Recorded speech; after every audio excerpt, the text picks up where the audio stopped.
So, if you were to walk into a crowded city square today, like right in the middle of a busy downtown, and just shout, "God is dead," people wouldn't even be horrified. Right, they really wouldn't. No, they wouldn't gasp. They'd probably just, walk right past you. Maybe somebody hands you a flyer for a mindfulness retreat or something. Or they'd assume you're filming a TikTok. Yeah, exactly. Filming something for social media. But, I mean, if you go back a little over a century ago, when the philosopher Friedrich Nietzsche first penned that exact declaration, he wasn't, celebrating. No, not at all. He was actually issuing this terrifying warning. He foresaw that erasing the divine would unleash pretty much the greatest psychological and moral crisis in human history. The biggest existential crisis of modern thought, yeah. Right. And today we're doing a deep dive into a text that claims our modern obsession with, self-care, our reliance on therapy, all our frantic tech advancements, that none of this is human evolution. That's actually a coping mechanism. Exactly. A desperate coping mechanism for a spiritually traumatized society. It really is a profound reframing of how we view what we call modern progress. So the source material we are unpacking today is a 2021 book by Regan Engelbrecht, and it's titled Spiritual Struggles Over the Ages. And it is a massive book. Oh, it's sweeping. It's a comprehensive analysis of human history, but it's viewed entirely through this lens of spiritual warfare. Right. The author basically constructs this detailed architecture of the ongoing tension between worldly philosophy and biblical truth. It contrasts the historical reality of a living God against that creeping modern sensation that we all get, where existence just feels, meaningless. Yeah, that existential dread. Exactly. And it maps out how secularism, modern psychology, and New Age mysticism kind of emerged to fill the vacuum that was left when traditional faith was pushed out. And before we get too far in, because this deep dive is based on a text that makes some incredibly forceful claims about religion and culture, we really need to set some ground rules for you listening right now. Yes, absolutely. This is a crucial framing note. So this source material operates from a very specific, uncompromising biblical worldview. Right, it pulls no punches. None. The text expressly argues that modern secularism, various branches of philosophy, and even certain scientific theories are literally tools of deliberate spiritual deception. Yeah. So because these are heavily charged arguments touching on religion, politics, core beliefs, we need to be super clear with you guys. In this deep dive, we are on an impartial exploration. We're just the guides. Right, we're acting as your guides. We are not endorsing these viewpoints, and we aren't dismissing them either. We aren't taking sides. Our mission is just to help you understand the specific arguments and ideas exactly as they are presented in the original text. Okay, let's unpack this. Our roadmap for today is pretty wild. We're going to start with that initial philosophical earthquake, the death of God, and go straight into the existential crisis of the modern individual. Which is a heavy transition. Oh, it is. From there, we'll track the rise of DIY spirituality, like the whole New Age movement. And finally, look at how human technology and compromised institutions are acting as modern Towers of Babel. It's quite the journey. It really is. So, to understand this modern spiritual struggle, the author insists we have to start at the absolute genesis of the crisis, which is the intellectual attempt to erase the supernatural. Yeah, and to set that stage, the text brings us directly to Nietzsche's famous parable of the madman. Oh, right, the guy in the marketplace. Exactly. The madman runs into a marketplace in the morning holding a lantern, and he shouts to all the atheists gathered there, "God is dead, God remains dead, and we have killed him." It's such an intense visual. It is. But it's really crucial to understand that within the author's framework here, Nietzsche wasn't talking about, a literal murder of a supreme being in the sky. He was diagnosing a massive cultural shift. Right, like a murder that took place inside the human mind, the collective cultural consciousness, basically. Yeah, precisely. And the text analyzes this shift through the lens of another philosopher, Martin Heidegger, and his concept of ontotheology. Ontotheology. Okay, break that down for us. So, to understand ontotheology, you just have to look at how the intellectual elite started treating the concept of God over the centuries. Historically, the biblical God was understood as a deeply personal, interactive creator. Right, the God of Abraham, Isaac, and Jacob. Yes, a God who actually steps into history and demands a relationship. But as Western philosophy evolved, These thinkers began to reduce God to a really sterile metaphysical concept. They basically turned a living entity into a dry academic category. Exactly. It's like classifying a butterfly by pinning it to a board. Like, sure, you can study it now, but it's not flying anymore. That is the exact mechanism they used. Philosophers started referring to God merely as the supreme being or the first cause. And Immanuel Kant went as far as to describe God as just a regulative ideal for morality. A regulative ideal. I mean, let's just test the logic of that for a second. That essentially means treating God not as an actual reality, but as a highly useful fiction. Right. It's like telling children about Santa Claus just so they behave in December.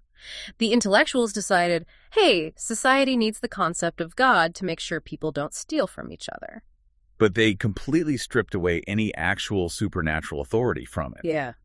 And the author argues that when humanity submits the divine entirely to human logic and reason, when we shape God into a philosophical tool of our own making, we effectively devalue him to the point of cultural irrelevance. We kill the metaphysical God in our collective thought. Exactly. Yeah. But the text introduces a really critical supernatural layer right here. This intellectual evolution wasn't just a historical accident. Right. The author doesn't think it was just humans being arrogant. No, in the worldview of the author, this death of God is a deliberate, highly sophisticated strategy executed by the devil. And the strategy is basically massive misdirection, right? Yeah, exactly. Because if a spiritual adversary can convince humanity that the supernatural realm is just a fairy tale, then that adversary wins by default. The devil just withdraws into the shadows and pushes materialism and natural law to the forefront. Because if only the material world exists, then objective morality, like a universal right and wrong authored by a creator, that just vanishes. It's completely gone. And suddenly, human beings are the highest authority in the universe. We have to define our own morality. Which is exactly what terrified Nietzsche so much. He recognized that the entire moral framework of the Western world was built on the foundation of Christian theology. Right. If you pull that foundation out, you don't just get to keep all the nice moral rules about human rights and compassion. The whole house collapses. You can't just keep the fruit if you chop down the tree. Exactly. It requires a complete traumatic revaluation of all values. And the author uses this historical context to argue that elevating human intellect and rationalism to be the absolute highest truth is actually the ultimate form of idolatry. And to illustrate this tension between human rationalism and faith, the text provides this fascinating, really stark contrast using two massive figures of our era. Oh, this part is brilliant. Yeah, the contrast between the theoretical physicist Stephen Hawking and the evangelist Billy Graham. It is such a brilliant juxtaposition. So, Stephen Hawking spent his entire life probing the absolute limits of the material universe. He was hunting for the elusive theory of everything. Right, but through the mechanics of space, time, black holes, general relativity. Yes. And in his final book, Hawking concluded that there is no God. He argued that the universe is entirely governed by the laws of science. Yeah. He basically said you can call those laws God if you want to, but they don't constitute a personal, interactive creator. His search was bound entirely by the cosmos. Right. And then, completely parallel to Hawking's life, you have Billy Graham. Graham lived to be 99 years old, standing in stadiums across the globe, speaking to literally hundreds of millions of people. So while Hawking looked out into the void of space for the theory of everything, the author points out that Graham spent a century declaring that the theory of everything is the creator. Exactly. Two explorers operating in completely different realms. One is dissecting the mechanics of the galaxy, and the other is mapping the spiritual condition of the human soul. And the author uses this contrast to highlight what they see as a fatal flaw in modern humanity's priorities. Like, we've become utterly consumed with the tangible, the measurable, the material world. And the text points to the James Webb Space Telescope as the ultimate modern monument to this obsession. Oh, I loved this part. Right. NASA and its partners spent $10 billion and decades of peerless engineering to position a mere 1.5 million kilometers out into space. Just a massive undertaking. And the goal? To peer back 13.8 billion years to the origins of the universe, searching for clues about how we got here and what it all means. But the irony the author points out here is just massive. We spend $10 billion to look at the edge of time, hoping to find the meaning of life in, a cloud of cosmic dust. Yeah. Yet, according to the text, humanity is staring directly at the answer and missing it entirely. The author argues that those breathtaking deep field images of galaxies, they aren't evidence of random, unguided cosmic mechanics. They are the glaring, undeniable signature of God's handiwork. Exactly. The text perspective is that you don't need a $10 billion machine to find the meaning of the universe. You just need the humility to seek the creator who spoke it into existence. It really reframes the whole scientific pursuit. It does. It's kind of like humanity decided to walk into the server room of the universe and just yank the main power plug straight from the wall. That's a great analogy. And now we're all wandering around this dark office, frantically clicking our mice, staring at blank monitors, and spending billions of dollars trying to figure out why the internet won't connect. We severed the connection to the source, but we're still obsessively trying to read the code. Exactly. Which leads to the inevitable problem, and I'd love for you to get into this. If we kill the foundation of objective morality, if we pull that plug, how does the source say humanity tries to fill that void? Because a human being cannot survive staring at a blank screen. We are meaning-making machines. We absolutely are. We crave meaning. And when the metaphysical God is declared dead in the cultural mind, the immediate problem isn't theoretical, it's highly practical. Right. You still have to go to work on Monday. Exactly. You still have to wake up the next morning, look in the mirror, and figure out a reason why you shouldn't just lie in bed forever. Yeah. And that suffocating vacuum is exactly what birthed the existential crisis. Which is the author's next major point of analysis. Right.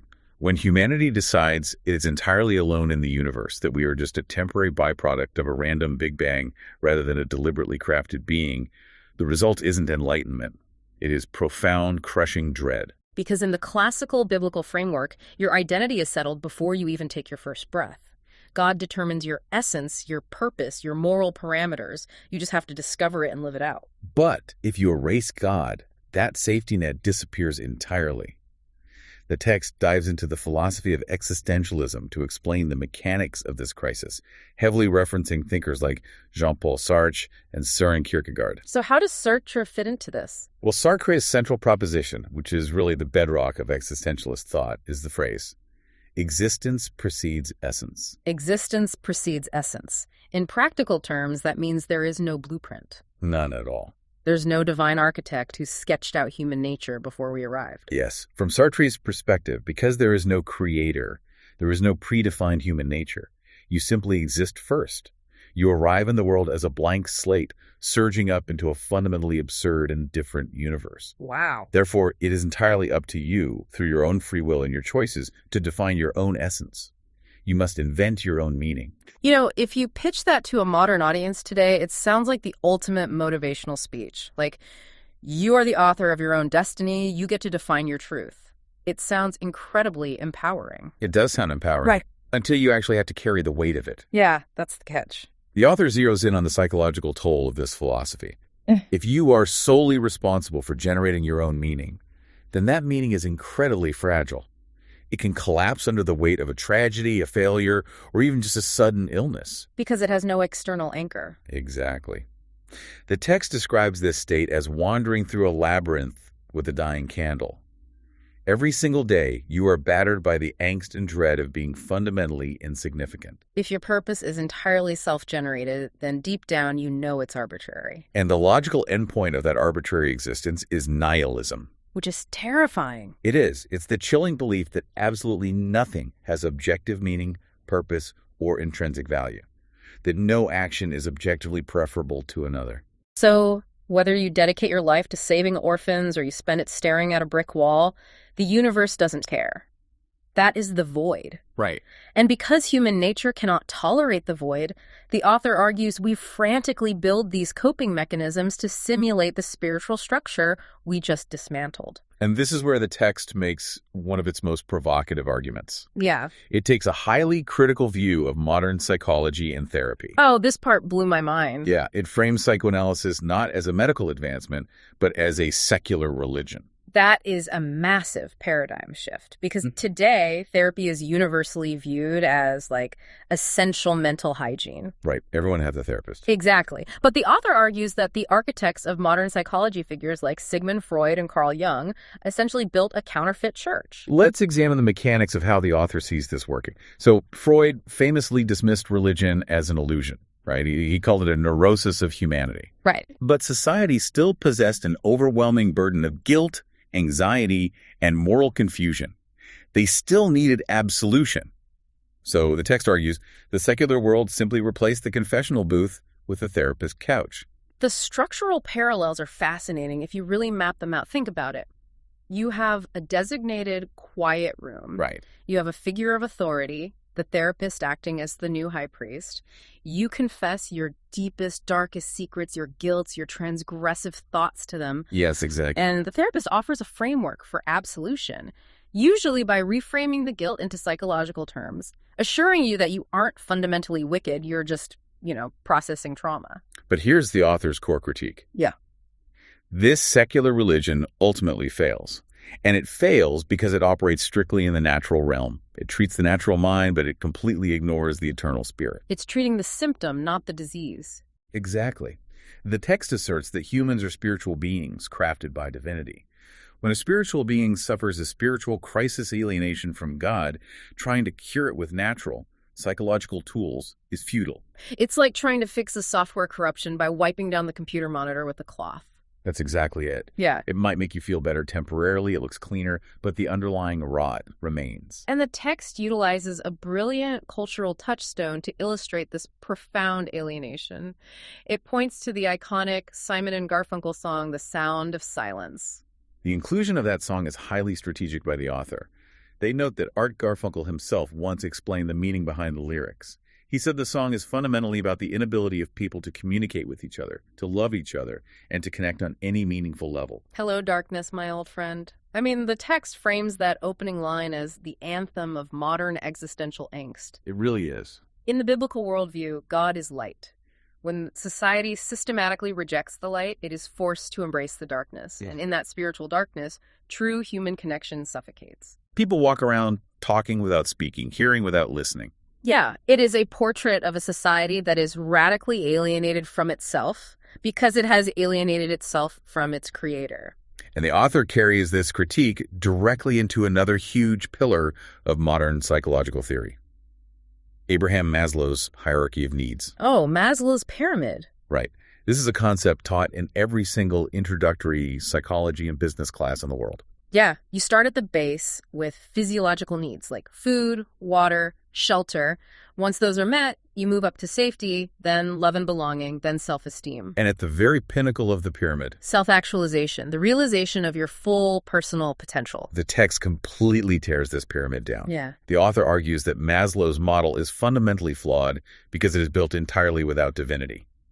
It is a roadmap for the self to serve the self. From the text's perspective, even if a secular individual successfully navigates every single tier of that pyramid, reaches the top and becomes fully self-actualized, they will still experience a profound, haunting emptiness because they're disconnected from the divine. But wait, let me challenge that perspective for a moment because this is where a modern listener might really push back. Sure. Isn't the drive to improve ourselves and find personal meaning inherently a good thing? Like, we go to therapy to stop repeating destructive cycles. We pursue self-actualization to become better partners, better parents, more fulfilled individuals. Why does the source view this pursuit of self-discovery as such a dark, negative force? And that tension right there is the absolute crux of the book's thesis. The author does not view the hyper-focus on the self as a modern psychological breakthrough. The author views it as the oldest, most lethal deception in human history. Going all the way. All the way.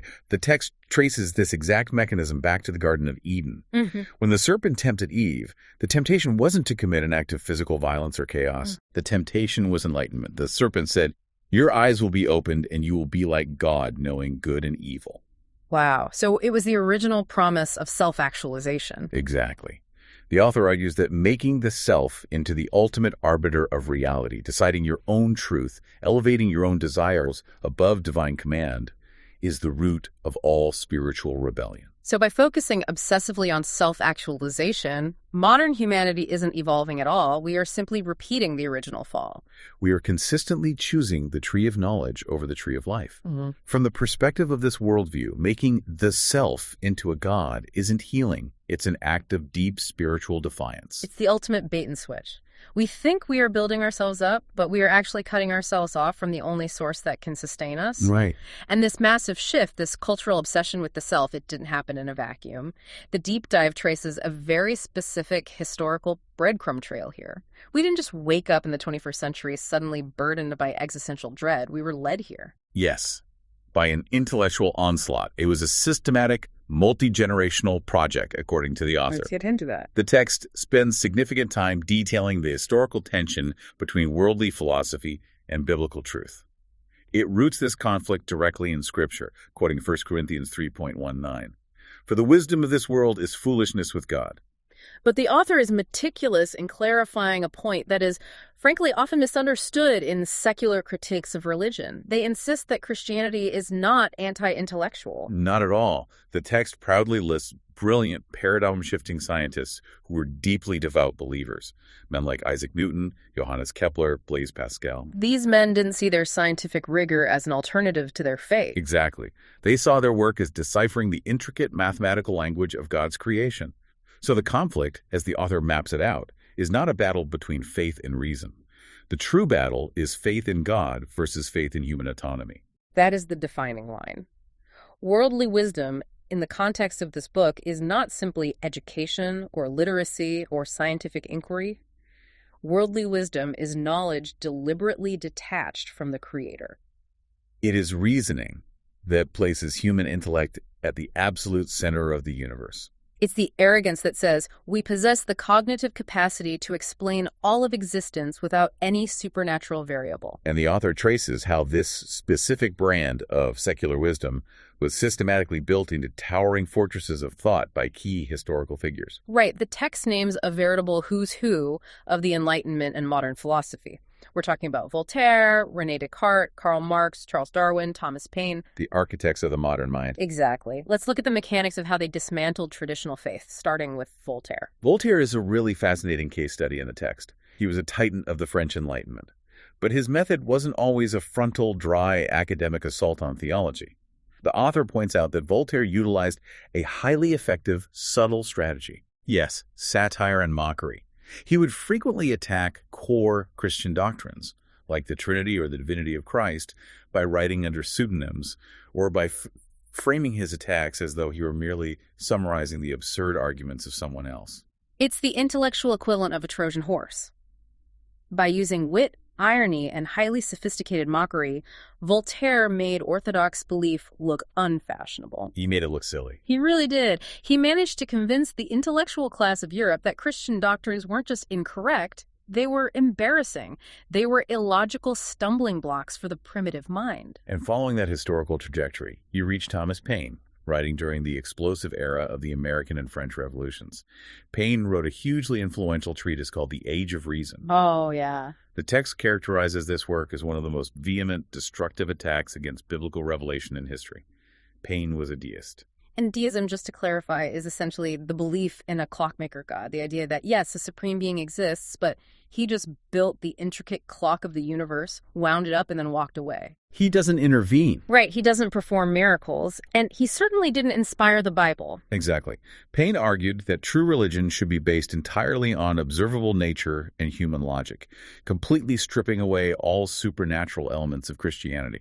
So the author views Paine's work as the crystallization of a corrupted way of thinking that had been gestating for a long time. Thousands of years, really.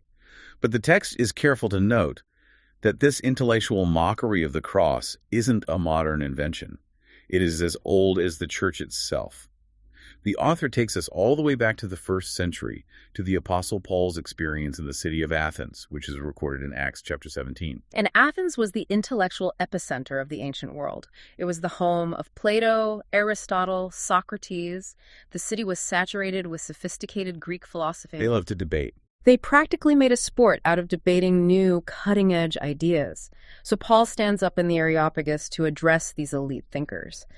But when he reaches the climax of his message, which is the physical resurrection of Jesus from the dead, the text notes that many of these highly intellectual Greeks openly sneered at him. They mocked him. Because if you analyze the gospel strictly through a rigid, human, philosophical framework, it simply does not compute. The mechanism of Greek logic demanded power, dominance, and unassailable rationalism. Right. To the philosophical mind, the concept of a supreme God who allows himself to be humiliated, tortured, and executed on a Roman cross is the literal definition of absurdity. It looks like ultimate weakness. It looked like foolishness. Exactly. The world expects a conquering philosopher king, and the cross offers a bleeding servant. It demands sacrifice, surrender, and faith, things that human pride finds deeply repulsive. It really does. Here's where it gets really interesting. It's like humanity built a massive, intricate operating system called modern philosophy. We thought we were writing brilliant code with the Enlightenment, with deism, with existentialism. But the source argues that this entire OS is running on corrupted code because the architects deliberately deleted the master programmer from the system. That is a perfect analogy for the author's argument. They tried to run the machinery of human purpose on human autonomy alone. And now the system keeps crashing. We get the blue screen of existential dread. Yes. When you filter biblical truth through the corrupted code of human rationalism, you distort reality. You end up with the cold detachment of deism or the terrifying void of nihilism. So if traditional religion was pushed out by this intellectual onslaught, what rushed in to fill the vacuum? Because we know human beings are inherently spiritual creatures. Nature abhors a vacuum. We can't survive on pure, sterile atheism. We absolutely cannot. And when a society rejects the living God, it doesn't default to a quiet, logical secularism. It defaults to a chaotic spiritual marketplace. And what rushed into the vacuum, according to the author, was a massive tidal wave of DIY spirituality, mysticism, and the occult. The text calls this the modern counterfeit, and it points specifically to the explosive resurgence of an ancient heresy known as Gnosticism. Gnosticism. It's a term that gets thrown around in theology classes, but the author argues it is the hidden engine driving today's pop culture. Let's unpack the actual mechanics of Gnosticism. Ancient Gnosticism was one of the most dangerous belief systems threatening the early Christian church. At its absolute core, it teaches a strict dualism. It argues that the physical world matter, the human body, the earth, is inherently flawed, evil, or at best, an illusion created by a lesser deity. Okay, so the physical is bad. Right. The spirit, however, is pure and good. But the crucial deviation is how Gnosticism views salvation. Salvation does not come through repenting of sin or receiving grace from a sovereign creator. Salvation is achieved by acquiring secret, esoteric knowledge. Which is what the Greek word gnosis means, knowledge. Exactly. It's the belief that you have a divine spark trapped inside your physical body. To be saved, you must look inward, awaken that inner spark through secret knowledge, and realize your own inherent divinity so you can escape the prison of the material world. And the author argues that this ancient first-century heresy is exactly what is operating under the hood of the massive, multi-billion-dollar New Age movement today. It's the exact same engine. The text describes New Age spirituality as a syncretic stew. That is such a vivid phrase. It really paints a picture. It means taking a massive melting pot and throwing in bits of Hinduism, a dash of Buddhism, some occult tarot card reading, astrology, crystal healing, and progressive spirituality, and just boiling it all down into a highly relativistic, have-it-your-way worldview. It is the ultimate spiritual buffet. You take what aligns with your personal preferences, and you leave behind anything that demands moral accountability. But what's fascinating here is the underlying theological promise of this New Age movement, which the author categorizes as evolutionary godhood. Evolutionary godhood, the idea that we aren't just improving, we're literally ascending. Precisely. It's the false promise that human consciousness is on an evolutionary trajectory toward a divine state. That as we become more enlightened, we are realizing our own divine potential. It's intoxicating for people. It is. This worldview is fundamentally monistic, meaning it believes that all is one, the universe is a single continuous energy, and therefore we're all equal to divinity. It completely denies a sovereign, transcendent God who sits outside of creation. And the author provides a brilliant, universally recognizable pop culture example to illustrate how deeply this Gnostic worldview has penetrated our collective psyche. They point directly to the 1999 sci-fi film The Matrix. The Matrix is arguably the most successful modern Gnostic text ever created. It really is. Think about the fundamental premise of the movie. The protagonist, Neo, realizes that the daily material reality he lives in, his job, his city, his physical existence, is actually an artificial construct. It is an unnerving digital illusion designed by evil overlords to keep humanity asleep and enslaved. And how is he saved? Not by a savior coming down from heaven to forgive him. He is saved by being offered the red pill. He is offered gnosis. Exactly, the secret knowledge that wakes him up from the illusion. And once he realizes the physical world isn't real, he can bend the rules, he can fly, he can stop bullets. He realizes his own limitless, godlike power outside the physical prison. And the text utilizes this to explain why modern people are so seduced by New Age philosophies. Today, people feel increasingly trapped. They feel enslaved by virtual realities, corporate branding, political echo chambers, and the crushing weight of existential dread. They feel like they are living in a delusory existence. So when a spiritual guru comes along and promises that you have a God within, that you can manifest your own reality and transcend the illusion if you just tap into the right energy, it is an incredibly intoxicating offer. It's an easy sell. The author also points to Scientology as the ultimate chilling culmination of this trend. Right. The text notes that Scientology was created by L. Ron Hubbard literally as a study of knowledge. It is the perfect merger of secular pseudoscientific methodologies with false religious structures. Promising that humans are immortal spiritual beings who have simply forgotten their true nature. What stands out to you listening about this? It seems like we rejected the strict rules of ancient religion, patted ourselves on the back for becoming rational and enlightened, only to earnestly embrace magic crystals, horoscopes, and manifesting the universe. Right. Checking horoscopes before making financial decisions. Exactly. Are we really more enlightened and rational than our ancestors? Or did we just strip off the garments of traditional faith and put on the exact same pagan clothes our ancestors wore millennia ago? What's fascinating here is how the text answers that. From the perspective of the text, the answer is unequivocal. This shift toward progressive consciousness is not an evolutionary step forward. It is a catastrophic regression. We're going backward. According to the author, the entire New Age movement is simply the ancient pagan lie of the serpent from Genesis. You shall be as gods, repackaged, rebranded, and monetized for the digital age. It is the ultimate idolatry of the self, carefully disguised as spiritual enlightenment. Okay, so the cultural diagnosis here is severe. We have a society drowning in existential angst, treating therapists as the new high priests, and eagerly consuming a syncretic stew of Gnostic magic to find their inner god. The obvious, glaring question is, where is the church in all of this? That's the big question. If there is an active, raging spiritual war for the soul of humanity, how is a traditional institution defending its ground? According to the source material, it isn't.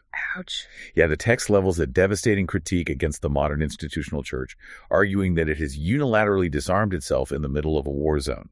And the author uses a very stark historical analogy to illustrate this.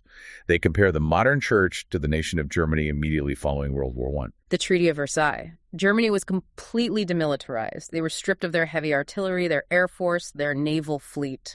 And forced to shrink their army to a fraction of its size. They were rendered utterly harmless to their enemies. That is the exact metaphor the author uses for the church. The text argues that the church has been stripped of its spiritual power, not primarily by outside secular forces, but through its own internal compromises. How exactly does the mechanism of that demilitarization work? How does an institution that claims to hold the truth of the universe render itself harmless? Through a lethal combination of ignorance, internal division, and a desperate, agonizing desire to conform to the secular world. The text points out that instead of uniting to fight spiritual darkness, denominations have become paralyzed by endless, petty internal debates over traditions, legalistic rules, and secondary doctrines. Just fighting each other. Exactly.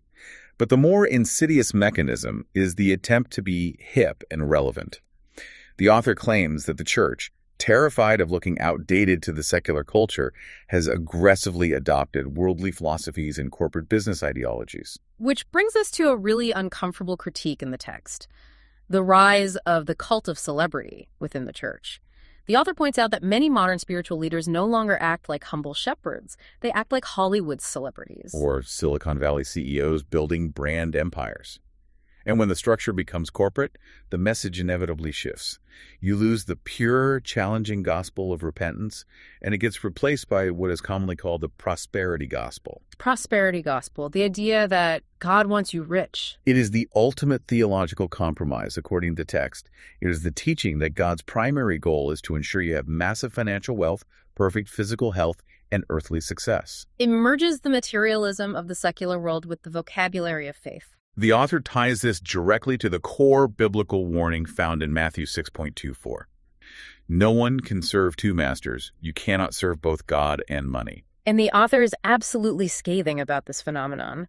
The text points out the profound hypocrisy of taking the holy, blood-bought word of God and weaponizing it to sell expensive seminar tickets, private jets, and personal empires. The prosperity gospel doesn't fight the idolatry of the self. It baptizes it. It shifts the entire focus of faith away from surrendering to Christ and turns God into a cosmic vending machine designed to glorify human desires. And because the church is distracted by building its own earthly empires, it mirrors the secular world.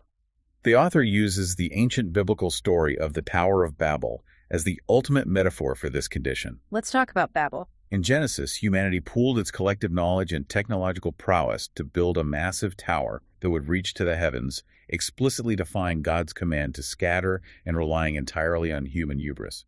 But the author notes that the modern towers of Babel aren't constructed out of mud bricks and mortar. Today, our towers are built out of cutting-edge science, biotechnology, AI, and medicine. The text highlights how modern mankind is currently utilizing these tools in a frantic attempt to conquer mortality itself. Right. We have billionaires investing fortunes into life extension technologies, trying to push the human lifespan to 120 years or beyond. We have cryogenics, the freezing of human bodies in hopes of future resurrection by science. Humanity is attempting to achieve feats of almost divine capability, trying to engineer our way out of the consequences of the fall. But the author points out the fatal, inescapable flaw in all of these human towers. No matter how advanced our operating systems become, no matter how much venture capital we throw at healthcare, biohacking, or artificial intelligence, there is an ultimate, terrifying barrier that human intellect cannot cross: death. Death remains the undefeated champion of the natural world. The text emphasizes that despite all our military arrogance, our nuclear arsenals, and our towering scientific wisdom, humanity is completely and utterly powerless against the forces of nature. We really are. We cannot stop a tectonic plate from shifting and causing an earthquake. We cannot hold back a tsunami. We cannot negotiate with a hurricane or legislate away a newly mutated, incurable virus. These events act as brutal reality checks. They confound human arrogance in an instant. A microscopic virus can shut down the entire global economy. A natural disaster washes away billions of dollars of infrastructure in a matter of minutes. And the author argues that these moments violently tear down our towers of pride and self-glorification.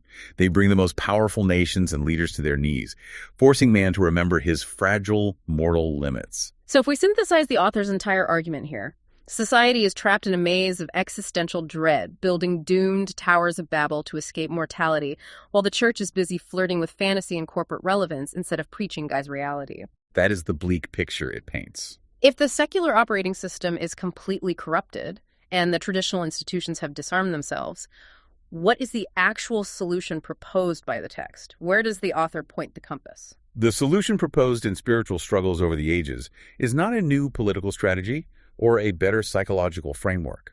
The solution is a radical, uncompromising return to absolute biblical truth. A complete pivot. The author issues a fervent call for the church to repent.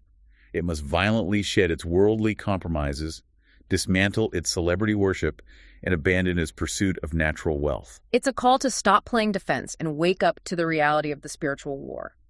The text insists that society is wasting its time trying to treat the symptoms of our decay: the anxiety, the crime, the isolation, the political tribalism, using natural psychological tools. You can't fix a spiritual root with a political branch. Exactly. The author demands complete submission to the authority of God as the only viable path out of the labyrinth. It's a very clear, very challenging conclusion. So what does this all mean for you listening right now?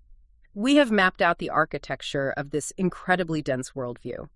Whether you are a theology student prepping for a debate, a cultural observer trying to make sense of the bizarre shifts of the last decade, or just someone trying to navigate your own moments of 3 a.m. existential dread, this source material offers a highly provocative lens to view reality. It really challenges your baseline assumptions. It asks you to stop and seriously consider a terrifying possibility. What if the modern relentless pursuit of self-actualization, the obsession with technology, and the constant mandate to live your own truth isn't actually leading to human freedom?